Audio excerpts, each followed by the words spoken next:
What's up, ladies and gentlemen? Thank you for tuning in to another episode of the Live Free Podcast. I'm your host, Mike Maxwell. Today's guest is Mr. Dave Kinsey. He joins us via Skype from his studio in Los Angeles. We talk pivotal moments, Atlanta, which we talk about Atlanta so much. It's so funny. I need to go back out there again. We talk Dallas, Austin, the Quadra 900, Jazz and Sense, Shirtless Indian Guy, Homelessness, Legos, The Golden Age, Political Discombobulation, Greed, Son of a Preacher Man, Attention, Spock Uniforms, Mike Giant, Library Street Collective, and Changing Life. So, as always, make sure you go check out MikeMaxwellArt.com. Actually, I guess I should address this before plugging my website. The website's been down all week. I apologize. This is the first episode that's going up via YouTube first.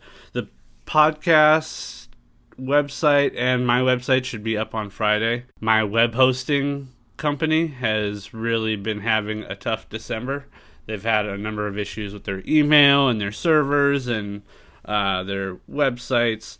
And so I'm trying to give them the money to get the website back up, but it isn't working right now. So Friday, and it so happens that it just so happens to fall on Christmas. So everyone's out of work, and everybody's been like hounding the sales and their customer service for I think all month, just grilling them.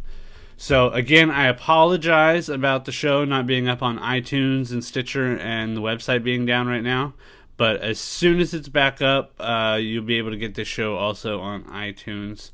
If you're getting it on iTunes now, disregard the previous message. So yeah, as always, make sure you go follow the podcast at Live Free Podcast on Facebook and on Twitter. Follow me at Mike Maxwell Art. Follow the most important person on the show, Mr. Producer Lex, at Producer Lex on Twitter and the Facebook like page. And follow Dave at Kinsey Visual on the Instagrams. And you could find all his stuff online. I'm sure you already know it. So let's just jump right into this thing. So, ladies and gentlemen, without further ado, Mr. Dave Kinsey.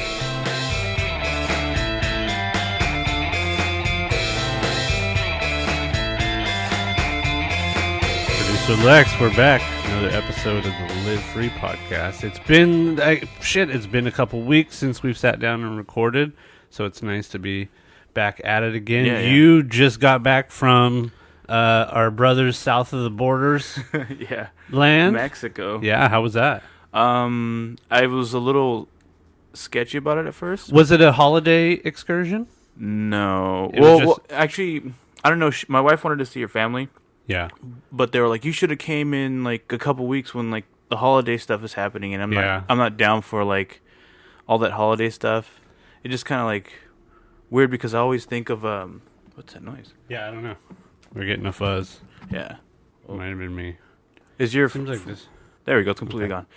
All right. Well, and then I don't know. I feel like the whole people and how they came about from like being raped and from like all the missionaries and stuff. Yeah. You're thinking about the history. Yeah, I'm thinking about how the history. Christianity moved through South America and just like and up into Mexico. Completely demolished everything. And I was like thinking about the people like they're so naive. Not like it's been generations. Yeah, but Mexicans love their Catholicism. Yeah, they do. But it was actually really fucking awesome. I mean, everybody was nice. You get to get out of American culture for a minute. Yeah. You notice how like there's a real strong sense of community in the area that we were at. Yeah. And what part of Mexico was it? It was like Michoacan. Yeah. I threw a little accent on that one for you. Nice. So that's cool. I just basically trained and did my thing here. Yeah, I gotta go back. I got my balls broke for talking about jiu-jitsu too much on the podcast. Oh. But it doesn't matter. It's funny. We got Dave Kinsey on the show today. Yeah. One of my earliest influences and sort of mentors, I guess, is fair to say. I met him in my early 20s and sort of kind of learned the art game. Yeah. Through him on some level for a few years. So it's good to have him on the show. We've been trying to get him on for a while. And we're going to sit down and talk to him here in a minute. So that'd be awesome. Let's just jump right into this thing, if you don't mind. No, that's you feel good about it? I feel good about it. All right, let's give Dave a call.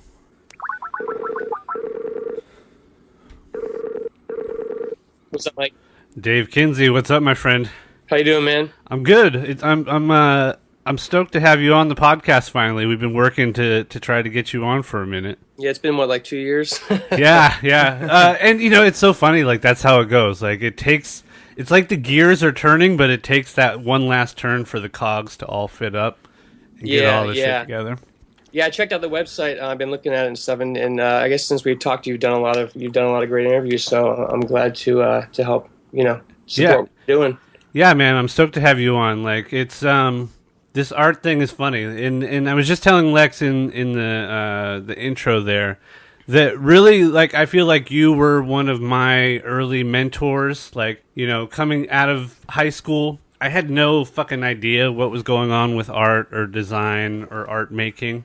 Right. And I got the opportunity to work with you for a couple years when you and Shep were doing Black Market here in San Diego, which I've talked about on the podcast as like, right. Like a pinnacle moment in my life. Right. But let's jump back a little bit. Before then, I guess that was the late 90s. You ended up in San Diego, but you did grow up in Pittsburgh.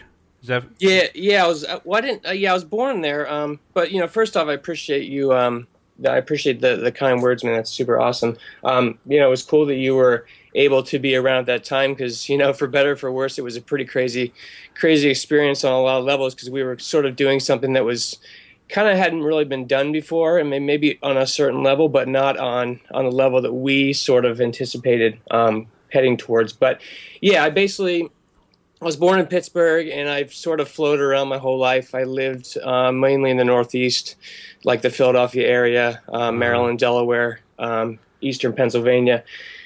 And that's pretty much like that was pretty much my stomping grounds. And then I lived in California and Los Angeles and San Francisco for about a year when I was younger. And that's what sort of brought me back. I mean, once I had that experience, it changed me. I just got to experience a nice balance between sort of an urban culture and also a beach culture, which was appealing to me because I love warm weather. Yeah, right. And there's sort of a heavy difference coming from a very like industrial part of the country where it's a very working class. There's a different type of lifestyle. It seems like.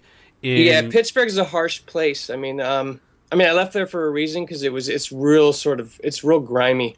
For lack of a better word, but so it was good to get out of there. And I when I go back now, I really appreciate the sort of the roots that the city has.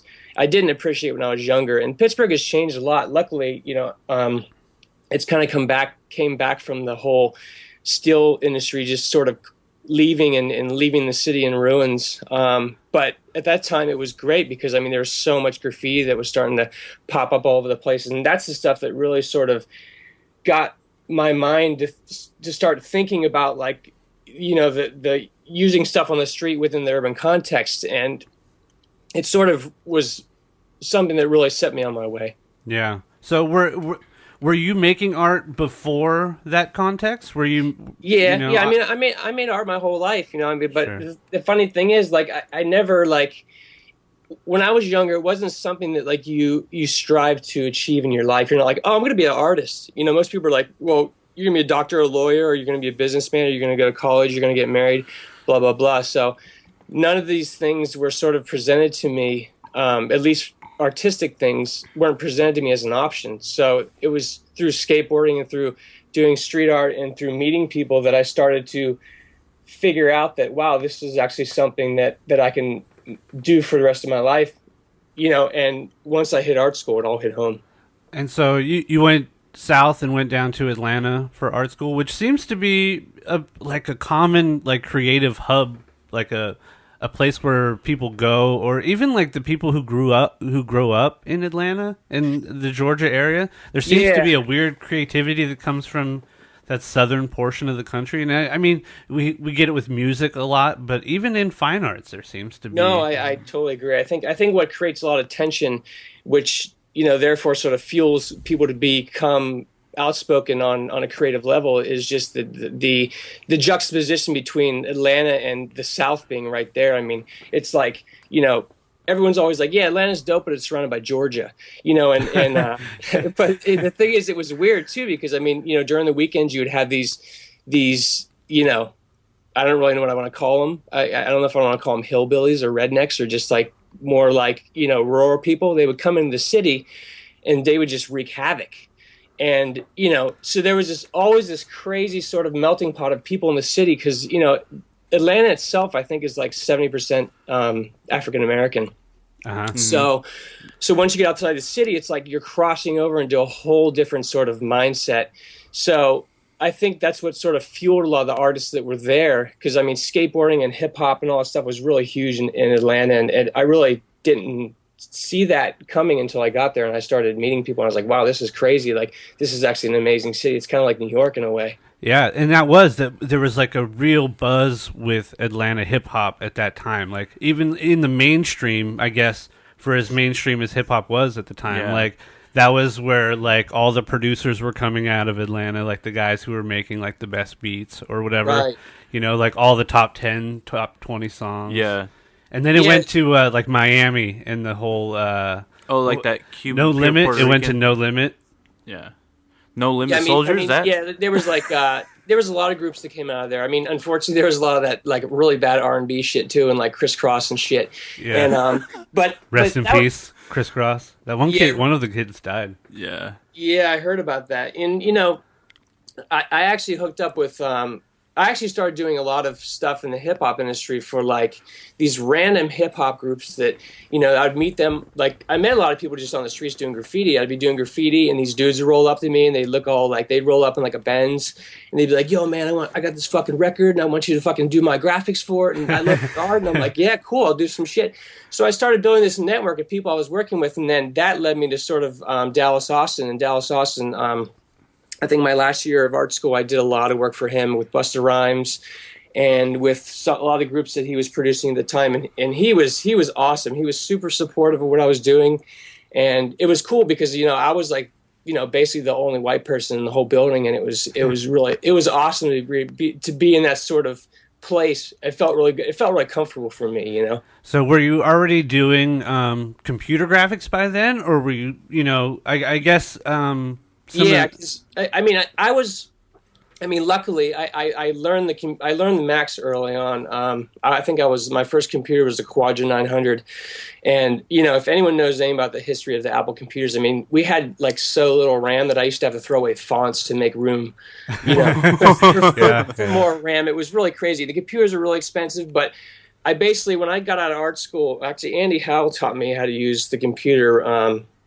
Because he was kind of up on all that stuff, and no one knew how to do it back then. So I basically just saw kind of an opportunity for myself to really sort of nurture that tool and understand that tool and use it to sort of further myself with whatever I was doing. And it didn't matter if it was painting or designing or drawing. I mean, I used the computer for everything. So I started doing stuff, and then as I met people, I started realizing how important of a tool that was for making a living, and things started going crazy from there, Yeah. So you were already painting then too, besides doing stuff on the street like spray paint stuff, I kind of started off doing graffiti, and I started off with my first tag was X Factor, and it's pretty kind of fucking embarrassing actually. But I didn't really think about it much. It was kind of like the first graffiti pieces I saw in Pittsburgh. I was really sort of drawn to their like the anonymity of the piece, like who did that, like when did they do it, like why they do it.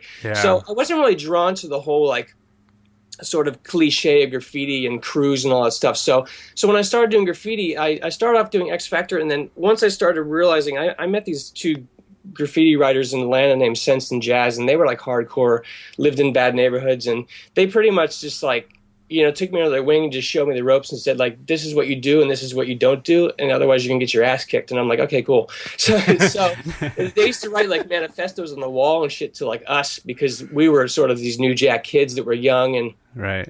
Anyways, I ended up becoming really good friends with them, and at that point I changed my tag to Boost. And do you think those lessons still get taught in the same way? No, no, it's completely changed, especially now with like the modern form of sort of neo graffiti or street art or urban contemporary or whatever the fuck you want to call it. Yeah. It's really changed. I mean, it's a lot different than it was. And I think back then, what the energy that was behind it, at least for me, was there was a transition that was happening around that time. And I think that one of the first people that was really sort of changing it was these guys in Atlanta, Jazz and Kenny.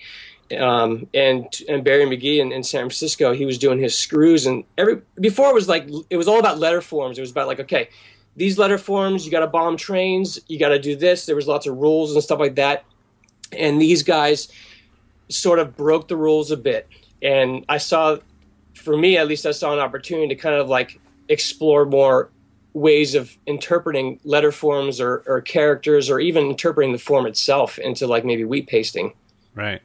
Which I think by the time you get to San Diego, I feel like that's before I knew you. I knew all the Unlearn posters that were going up in San Diego. Yeah, that was really the turning point for me. Was when I got to San Diego. I just it was kind of funny. Like Dave Persuay and I think Zodak were like, "Hey man, let's go fucking bomb." And I'm like, "Yeah man, cool man. I'm really kind of itching to get out and do some stuff." So we get in the car and we fucking drive to the middle of nowhere in the desert, okay? And there's these aqueducts, and we start painting them. And I'm thinking, like, what's the fucking point? Like, who's gonna see it? I mean, the cool thing about like doing art on the streets is you're sharing with people. You're sharing ideas. You're sharing sort of, you're just sharing something visually that's not like an eyesore. I mean, maybe an eyesore to some people, but yeah. So when we got out there, I was kind of thrown off by the whole thing. And in San Diego, I mean, you don't really think like graffiti when you see like beaches. I mean, maybe in Los Angeles, but not in San Diego. Yeah. So that's kind of when I switched over when I met Shepard, and he was doing the wheat paste thing, and he's just like, you should try this. It's like, it's a lot easier. It's a lot quicker. And it worked for me. I clicked with it. It was an environmental change for me, and it ended up being a really good thing. Yeah. I mean, for me, it was a big like changer as well. Because I was along the same, I was like running with a bunch of graffiti kids, and I was not interested in letter forms at all. Yeah. Like I would bring my paintbrushes and like rollers to pits and just like paint shit with my paintbrushes while everyone's like bombing or, whatever, or like doing a piece. And I totally stood out. I was like, this doesn't make that much sense. And I remember seeing some Mike Giant posters, who was just on the last episode, actually, it's not up yet, but will be up this week. Right. And he did a bunch of his like weird characters on some big posters. I was like, that fucking makes sense. And then when I saw your work, there was something very like daunting and like very against the system. Like I think at the time too, I think I had just read 1984, so I had this like really like this Big Brother sort of idea going on in my head. Right. Like just out of I think I read Big Brother like my senior year of high school, maybe, or that following year. Yeah. And you're putting these images up with the phrase "unlearn" most of the time, and it seemed very anti-authoritarian. Yeah, all that stuff kind of played into everything I was into in my life, like punk rock and hip hop and graffiti. It was all about like going against the grain, to some degree. So, when I got to San Diego, and I decided to start doing that stuff, I decided to start putting more of a message behind my work that was a little bit more blatant. And I used the figurative works as sort of a visual lure to draw people into the message. And so, you remember our offices over on 12th and G. I mean, that place was like, it was like ghetto as fuck.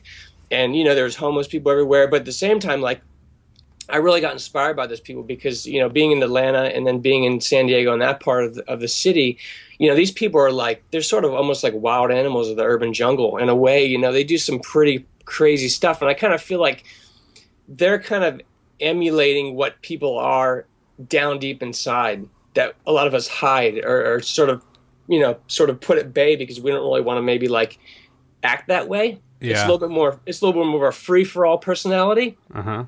And that stuff really inspired me. So I started taking pictures of the people and I started drawing them. We had this big glass window outside our office, and it was just basically, I felt like I went to like one of those like museums where you're like looking through the glass at the animal.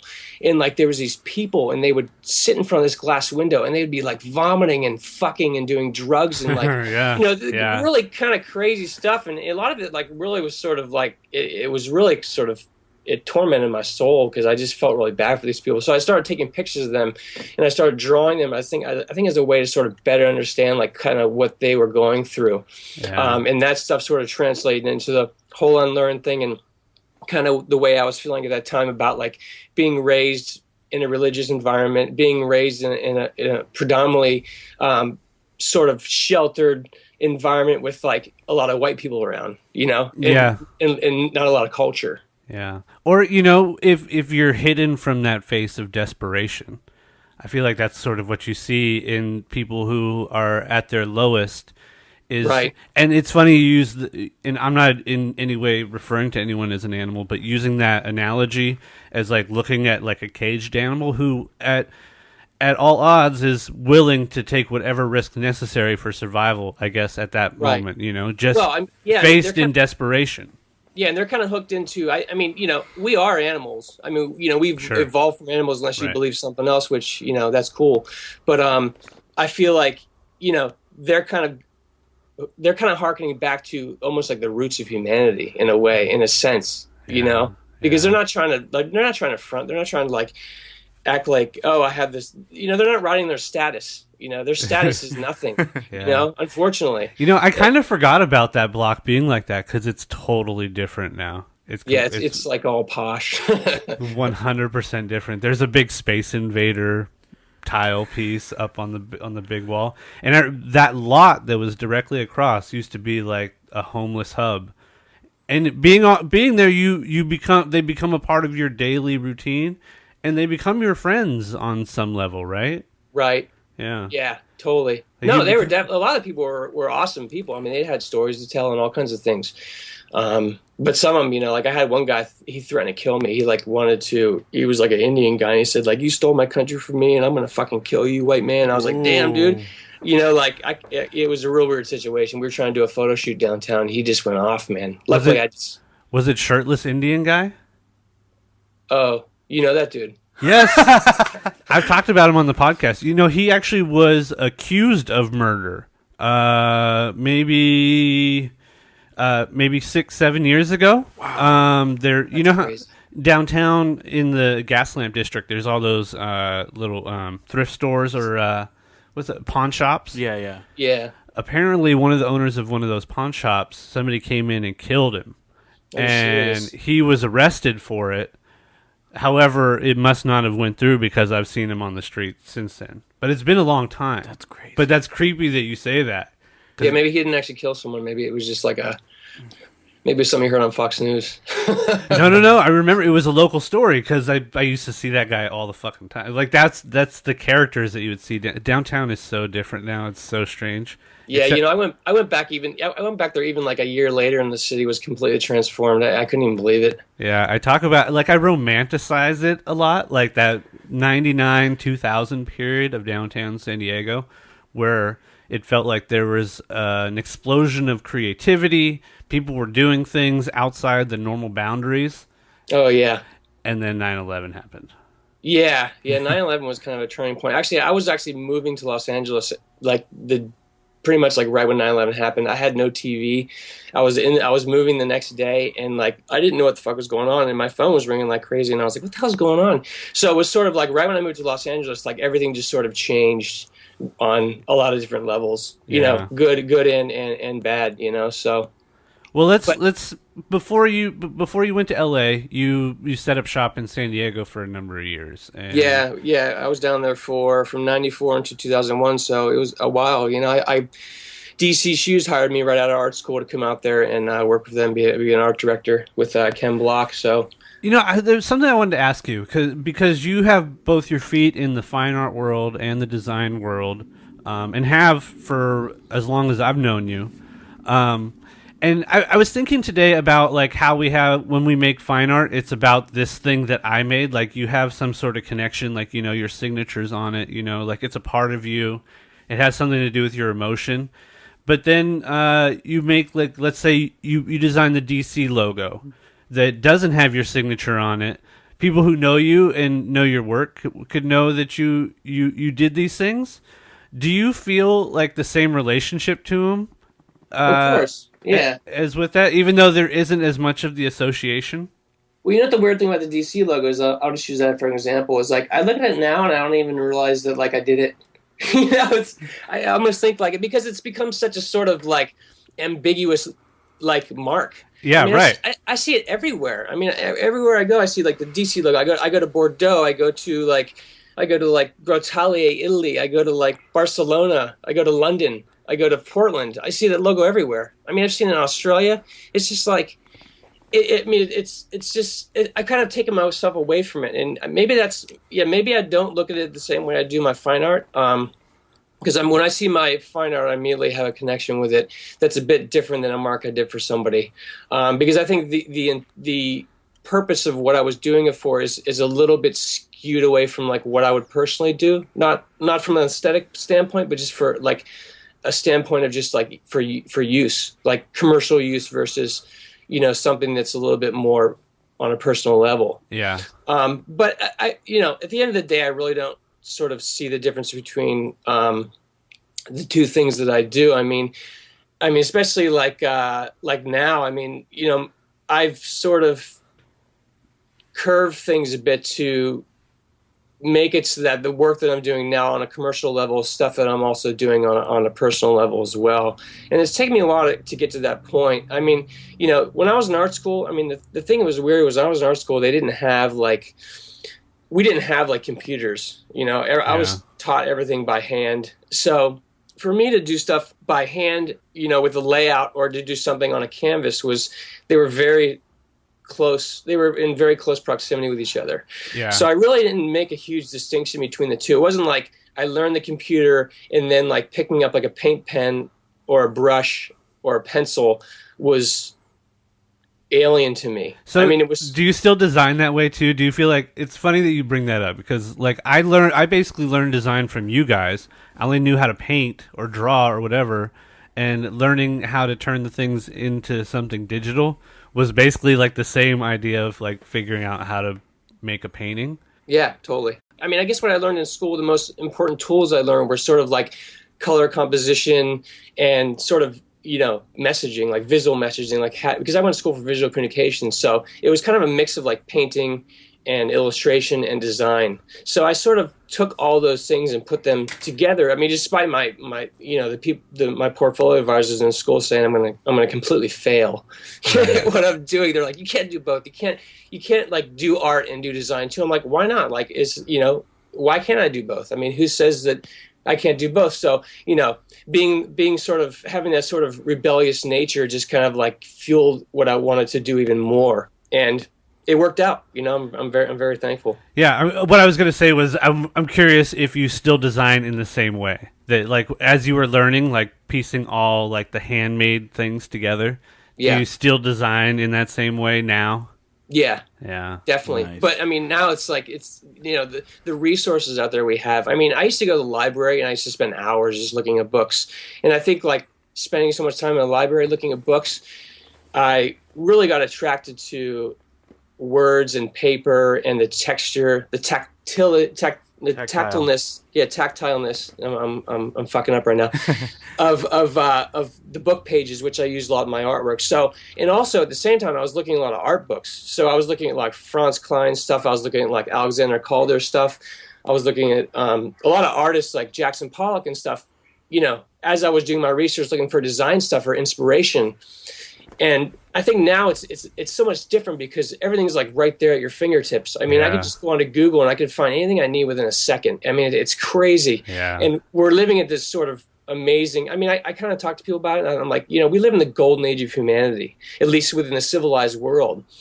And I'm really thankful for that. People have like, life's been shit for like people on this planet for like, tens of thousands of years, I mean, even coming from back when we had to like forage for our own food and hunt and try to like survive the winters and stuff like that. And now, like, you know, we have most people have beds to sleep in. I mean, you know, if you're homeless on the street, you're going to find someone that's going to give you food, or you can find a place to go to the bathroom. I mean, it's pretty crazy. I mean, if you think about it in the context of like how far human evolution has come, and we're sort of at this little sort of scratch on the surface of like sort of comfort. And accessibility to so many things. And it's only been like 100 years. No, really, yeah, it's of that becoming and so exponentially fast in the last 20. Yeah. And on one hand, I look at it and I'm like, wow, this is amazing. But on the other hand, I'm like, you know, this is going to be interesting in the future to see how this pans out. Yeah, I still miss the picture file from the downtown library, which I talk about. That was amazing. Dude, rows and rows and rows of picture files. Like, you know, the type of like desk, or like your teacher had the file drawers, the big tall metal ones, like 4 or 5 feet tall. It's like 4 or 5 drawers. That I remember those rows. Things. Damn, that's crazy. All filed in alphabetical order based on like topic or title, and themes and stuff like that. My lord, it was such a vast library. And is that even still there? Well, you know, they just redid the downtown library, so I highly doubt it. I don't know. I hope it's still there. I mean, that stuff is beautiful. You know, it must be hundreds and hundreds of pounds of magazine and like photos and newspaper clippings. Oh yeah, we would donate. Like, we would get so many magazines at Black Market that, you know, we would just take stacks over their boxes full of stuff and just give it to them because we wanted to contribute to, you know, probably like a shitload of stuff we stole. Which was a totally different period back then. Like, yeah, it was. It was different, man. You know, I have a lot of books that I got from public libraries over the course of my life that I just decided to sort of keep. And they just send you a bill for like $30 or $20. You just pay it. You know, you kind of feel like you're like, you know, they'll probably get another book, hopefully. You know, I don't know. It sort of goes hand in hand with the punk ethic when you're growing up, being a little dick, you know. I still use the library system all the time. I love it. Yeah. It's an amazing place. You know, I hope that it continues to be sort of funded throughout the course of history. Yeah, it'll be interesting to see what happens in the digital age. But like, my wife and I were both talking. It's like, I'd like having a tangible, actual thing to hold and read. Like, digital books are kind of nice.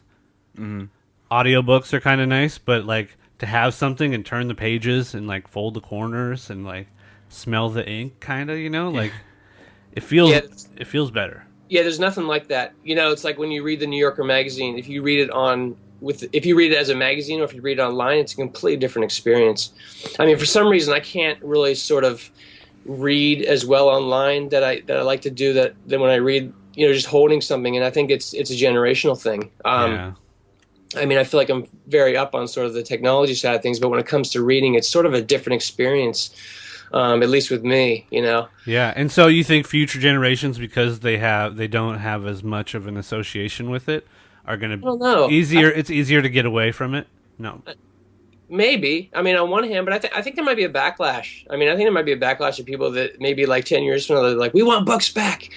You know, they're crazy, and you know, I mean, I think on a lot of levels, like just normal magazines, like teen magazine or whatever, any sort of like People magazine you see in the store. I mean, the ones that are dying off, I think it's good because, you know, there's so much that went into printing those things, and there's so much that gets left behind when they're done. Yeah, and a lot of waste.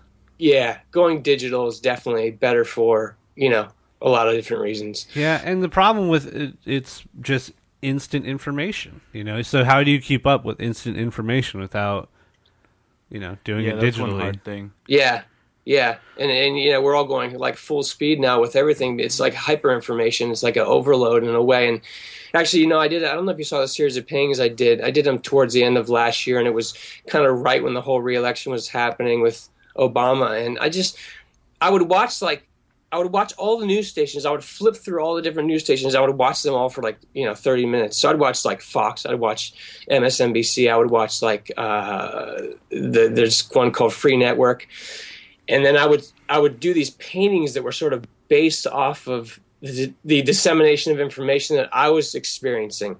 So how the media would take things and they would just like tweak it or twist it or change it or sort of doctor it or edit it or even splice things apart and then sort of represent it to you. It became really sort of nauseating. So I did these paintings that were based on that stuff, and they're kind of crazy paintings, but that's kind of the way I saw everything at that time period. And I understand why, like, you know, you have certain people that can't figure out why they want to vote, because, I mean, if you're watching any of these news stations, I mean, you're going to sway one way or another, and it's hard for, I think, you know, people to come to their own conclusions on things unless you really have the time to do the research. You know, it's kind of like, it's kind of nauseating, actually. And, inundating yourself with that blitz of like watching both sides of like the nuttiness that is political propaganda.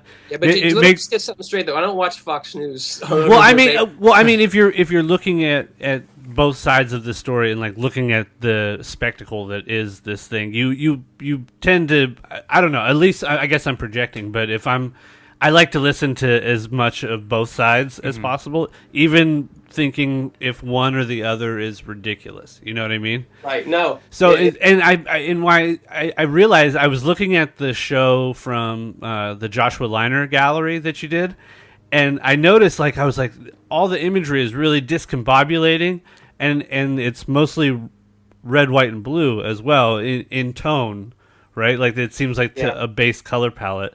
So, like, a lot of that stuff makes more sense, even just knowing, like, that little bit of information. It's interesting.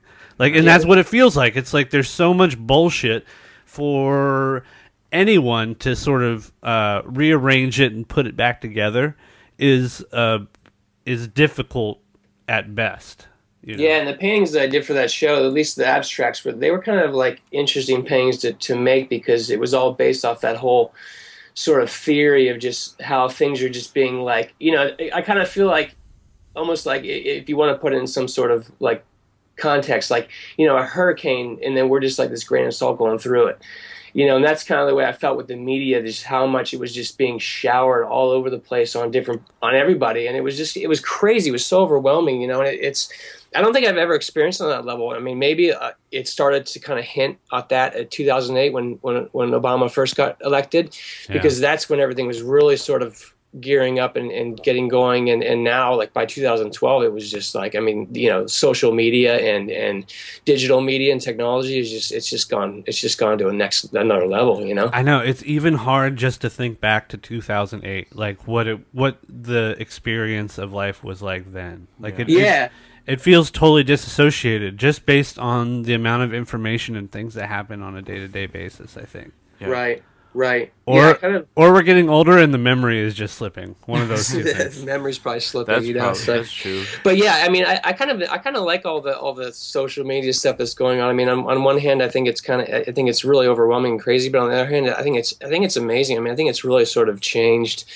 It's changing the world. I mean, if you think about it, like Twitter and Facebook alone, I mean, look how much they contributed to getting the information out there during all these riots, the whole Arab Spring that was going on, and it's amazing. I mean, the fact that people can voice their opinion for the first time in these countries is amazing. I mean, you know, it's going to come with a backlash, you know, to a certain extent, but the people I respect these people for standing up and fighting for their rights. It seems like a move, and you know, whenever somebody uses the phrase like "New World Order" or whatever, it has a negative like connotation. Yeah, right. But it seems as though if this is the case, and we're moving towards a more global society, whether, you know, it seems to be fueled by business and greed at the moment. Yeah. But if somehow it turns into a more like humanistic, like brotherhood of all people, you know, of the world, we'll see a very different type of change than I think that we're suspecting by having like this new world order idea. Like, it would be really amazing to have like a one world order that is actually, you know, a moralistic, you know, enterprise, as opposed to like greed and, you know, oppression and and all the things that come along with the issue of money. Yeah, I think greed is sort of an inherent part of us as humans. I think on a certain level, it's whether we choose to sort of like to exploit that, you know. Yeah. I think when you look at a little kid that doesn't really have much guidance, I mean, that kid will like kick a dog or throw stuff at it. Sure. They don't really have the sort of like, I don't know. It's like Richard Dawkins' book, The Selfish Gene. If you read that book, it's pretty crazy. It talks about like how we've sort of, I mean, even with the animals, I mean, even with the dogs, I mean, the dogs are like selfish for attention. I have two of them, two pit bulls, and they both just like, they just bum rush each other to try to get my attention, to vie for my attention. And it's kind of crazy. It's like they're dogs. I mean, I don't think they're any less intelligent than we are. They just behave a little bit differently. But it's that animalistic sort of behavior is inherent sort of in our genetic makeup. Yeah, and it seems like some of us in society are willing to act on it. Yeah, totally. Still very Lord of the Flies, even though we're like 100 years into like living good. Yeah, right. And it doesn't take much. No, it doesn't take much. And it's like, I think people either choose to sort of like I said, exploit that, or they choose to just sort of like be a good person. And I think what made me realize all that stuff when I was growing up is my father's a minister, so and he would do his sort of mass or whatever the hell you want to call it. Son of a preacher man? What's that? You're a son of a preacher man? I'm a son of a preacher man, yeah. A crazy one, though. But he would do these, he would do his whole, like, Sunday thing and give sermons, and people looked up to him, and he carried himself really well. But then, on the flip side of it, like, as I got older, I started realizing, like, I kind of thought, like, when I was younger, he was, like, this weird, like, almost like superhuman person. Yeah. And I kind of even thought when I was younger that I wasn't going to ever die because he was my dad. It was really weird. Like I kind of felt like really sort of isolated and sheltered from like the reality of the world, just knowing that my father was a minister. But as I got older, it just completely just turned on me, and I realized that he wasn't any better than anybody else. He did a lot of good things for people, but at the same time, he did a lot of really sort of kind of crazy stuff that I won't go into it because I don't feel like it's necessary. But was there like a performance aspect to absolutely. Like his sermons and things? Yeah, absolutely. I think he was riding on a lot of that stuff because it gives him a lot of like sort of it sort of boosted his self-esteem in a way. Which, to have all those people sort of like need you and which is not that different than what we were just talking about in like the need for attention. Like, and we see it in creative types all the time.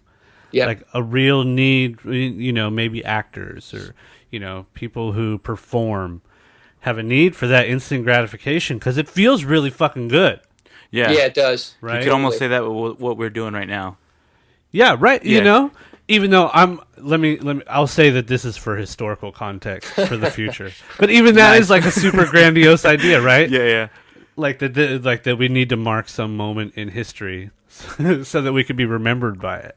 Yeah, I mean it's been going on since the beginning of time, at least within the modern civilizations, stuff like that. So yeah, it's like I think for me, like I kind of didn't really see the point in what he was doing, but I saw the point and maybe, I mean, obviously, like, I like the attention I get, but I like it more for the attention I get to be able to create something and have that sort of be reciprocated by other people. And even if it's only one person, I mean, that's cool. It's cool to be able to share things with people. And, for many, many years, I didn't do I never let anyone shoot a photo of me whenever I, would do an interview and stuff, because I kind of felt like, why do you want to shoot a photo of me? It's not really about me as much as it is about my art. I mean, about something I'm creating. I mean, it can be created by anybody. It doesn't matter. It's more about the piece itself. It's not about me as an individual, because I'm kind of like sort of, in a way, just sort of transferring onto the canvas what I'm feeling about the world around me. Yeah. It's not really about me personally, like, oh, poor me, like, look at my life, I suck. Sure. It was more like, there's all this shit going on, and this is the way I view it. Sure. It's a sharing of your experience. But even then, I think, like, doing this, I feel like there's opportunities to understand experience even more on some level. Absolutely. Yeah. Yeah. I mean, like I said, we live in a great time. I mean, the fact that you and I could be sitting here talking shit, and you're in San Diego and I'm in Los Angeles, and someone might be in like Belgium listening to it, and that's amazing. I mean, that's amazing to me. I mean, I don't think it gets any better than that. Yeah. You know, until like 5 years from now, when shit is even more hyper crazy. Yeah, well, let's not think about that right at the moment. No, I I try know. not to think too far ahead because then you start getting depressed. You can't. It's so impossible to even imagine that this would be the right now. Yeah. There's no way, unless you're like super weirdo, like Nostradamus type. Even though, I mean, that's all like magic anyway. Yeah, it's impossible. Some movies when we were kids, you know, like the stuff they did on Star Trek and the stuff they did in like 2010 A Space Odyssey. I mean, they were talking to computers and doing video conferencing and stuff like that, and we kind of got a hint of that when we were younger, but we just didn't. Yeah, we weren't able to put it into some sort of realistic sort of understanding of like how it would apply to our lives in this day and age. Yeah. You know, it seemed like, oh, well, maybe I have to be on a spaceship or something to be able to like talk to Mike Maxwell on this whole video conference thing. Yeah. You know, and now I'm just sitting in my backyard. You know, there's trees around me, and you know, I feel like I'm just as in touch with nature as I am with technology. Yeah, that's crazy. The interesting mix. It's funny how you mentioned the old movies, the space movies. The only thing they really got right about the future is flat screen TVs. Yeah, they definitely didn't get the outfits right. Because there's no way I'm wearing some Spock uniform, man. That shit was bugged. Yeah. Shit. You know, I mean, spandex and really tight fucking clothing. I mean, that's just like, I kind of feel like that's where humans are going to rebel. You know, when you see like fashion now and you see people who they just love rugged stuff, or they have a fat beard. You know, it's like people want to keep that connection to the earth. I think it's what keeps us grounded as humans. Yeah, we jump back every 20 years. We jump back another 20. You know, a few steps forward. Yeah, get that attachment to what had happened before. Yeah. But the thing is, dance music's still really huge, and this never went away. You know, it had its lull. I remember you were really into electronic music. Like Stereolab and stuff like that. And I feel like it took a little bit of a lull when raves started to die out, but then it came back. Yeah, I was never into raves. Yeah. I never got into them. I wish I would have, though. Kind of. I think the reason I liked a band like Stereolab is because they had like a nice mix between like using modern technology, but also using like something that's within their soul, you know, their voice or their fingers to you know, use the guitar to make sounds and stuff like that. I mean, I think that's kind of what I kind of related to it, you know, with doing art and also using the computer as a tool to sort of get my ideas out or communicate ideas and stuff like that. Yeah, I've used that analogy a lot. Like, it's funny bringing up the picture file, like having that being like looking through record crates, you know, trying to find a specific sound or record. Right. Which, like, I was really into DJ Shadow at the time. Yeah. Around that time period. Yeah, there was a lot of stuff going on that was great. I mean, I kind of felt like all the music that was going on then with electronica stuff, you know, like DJ Cam and Kruder and Dorfmeister, in that whole thing with like the whole street art thing that was starting to kind of happen with all the people that were doing stuff. I mean, it was so amazing. It was so cool. And there was so much good energy around that time. I mean, there's still great energy now, sure. But it was, you know, we were in a great time. You're going to show everyone your tattoos you got. How many tattoos do I have? You're going to show everyone you're going to remember the tattoos you got? You still have those? Yeah, the tattoos stay. Oh, no cover-ups, no cover-ups. No cover-ups. No cover-ups. Yeah, you got inked from head to toe, huh? Yeah, well, no, I still got some time left. I was just up in LA. I got my left arm worked on by Mike for a little bit. I'm gonna go see him today, man. Yeah, nice. Yeah, he's a cool dude, man. We're gonna do a collaboration together right now, so I'm looking forward to getting back in. That's beautiful, man. I swear, I talk about this a lot, but like I really put you and him and people like Barry McGee and Margaret on this like pedestal of like the cleanest, finest lines of like where a clean line should aspire to be at. Thanks, man. I appreciate that. And it's a goal that I know that I'll never reach, but I'd like to have it as an attainable, triable goal. Yeah, so. You know, I used to always do stuff with pen and ink, and then Cleon Peterson would always do stuff with brushes, and he's like, I remember like a long time ago, like 7 years ago, he told me, he's like, you got to just try the brush, just start using it. You'll like, you know, you'll transfer real quickly. And I just started doing it, and next thing I know, it took about 4 or 5 years to really get it down. But, you know, I credit him for sort of, you know, and getting me in line to do that, because now it's so much better. I mean, using a brush versus a pen. I mean, at least when it comes to like the different kinds of things you can actually paint on, you know. Mm-hmm. Nice. Well, you're doing it seems like you're putting your work out there about once a year now. doing shows? I try to do one show a year, sometimes two, depending on the galleries. If they're smaller galleries, I can do two. But if it's a big show, like I'm doing a show in Detroit at Library Street Collective, and that's a pretty big space. So I really need a good 6 to 9 months to be able to really focus on that. And, I'm mostly painting now. I design still here and there, and I do stuff for people I connect with. But for the most part, my day-to-day activities are in the studio working on paintings. So I'm spending a lot more time on my pieces. They're becoming a lot more sort of involved. How great is that? Does it feel a lot better?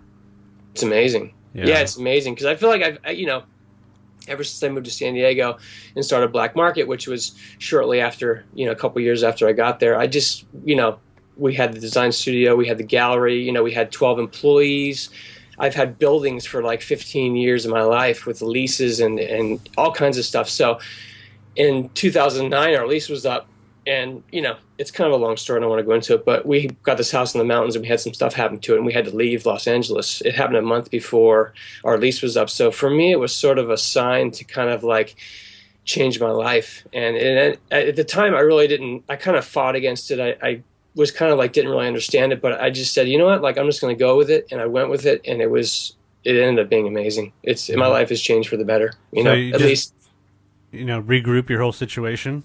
Yeah, and I loved what I did for a long time, but it was just I always wanted to just focus on my paintings, and now I'm getting that opportunity, and I'm really enjoying it. The mountains have a way to sort of set you straight in that way, right? Absolutely. Yeah, even from the standpoint of if I walk outside and you see how you see traces of how old the Earth is, it really puts the futility of our existence into check. It makes me know that, whatever I'm doing, it's not that important.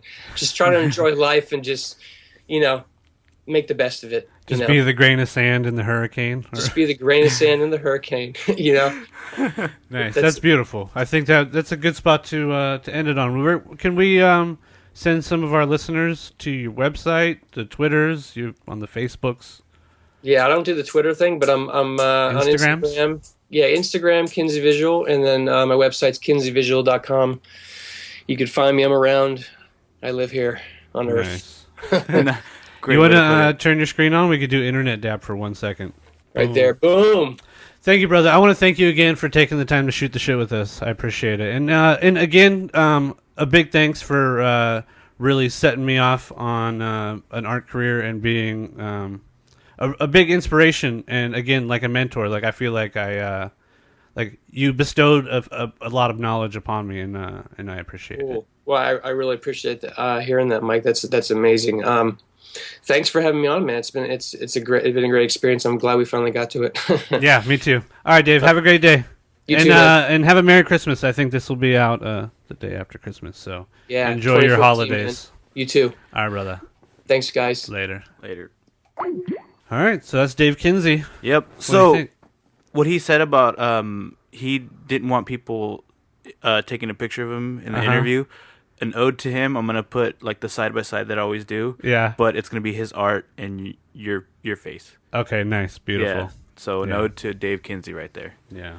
Nice. It was good to have him on. Seriously, it'd been a while since we've been trying to do that. And, nice. He really was super nice guy. Showed me so much stuff when I was a probably shithead 20-year-old. I think back to those times, how important it was for me. Yeah. Creatively, whatever. In learning, I got my first art shows going because of them. I built some of my earliest art connections, and it was really important for me. So it was good to try to, because when you're that age, I probably didn't seem as appreciative as I am now. You know what I mean? Yeah, because it took too long. I had to look back and see. Well, I think it was the fact that you wanted it. You didn't see could not grasp the fact that it took time. But you just wanted it rapidly to come to you. Yeah. And now you look at it as I did need that work, and I did need to take that time. Yeah. And all that stuff. Yeah. So that was a good chat with Mr. Dave Kinsey. Check him out. kinseyvisual.com, I believe, is his website. I think you just said it. Yep. You can follow us, Producer Lex, at Producer Lex on Twitter, Facebook, and the Facebooks. You can follow me at Mike Maxwell Art on everything, and follow the Live Free podcast. Get some shirts. Yes. We got some shirts going. Go to MikeMaxwellArt.com. Click on the store. There's not a whole ton in stock right now, but I'm about to go put in another order today. So, everybody, I hope everyone had a great Christmas. Lex? Yep. I hope Santa Claus showed up to your house and didn't bring coal. It's cold for me. I'm bad. Yeah. And let's see. I think we'll get another show in before the new year. I believe that will happen. We'll see. Shauna Peterson will be on the next episode. Yes. We'll see if that gets in before the new year. I'm pretty sure it does. Yeah. No, it'll be a day after. I think on the 2nd. Oh, it'll be the first. Yeah, it'll be the 2nd. So, Happy New Year, bitches! You got some resolutions going yet? Yeah, I've been training my ass off. I'm getting thin. I'm gonna. Yeah, I need to get my little tubs down. Yeah. So I'm gonna go to like full transformation. Stop drinking regularly. If anybody is right now, if anybody wants to get in on some New Year's resolution stuff, come join us at Team Noguera Black House, San Diego. If you are bored, the gyms are boring as fuck.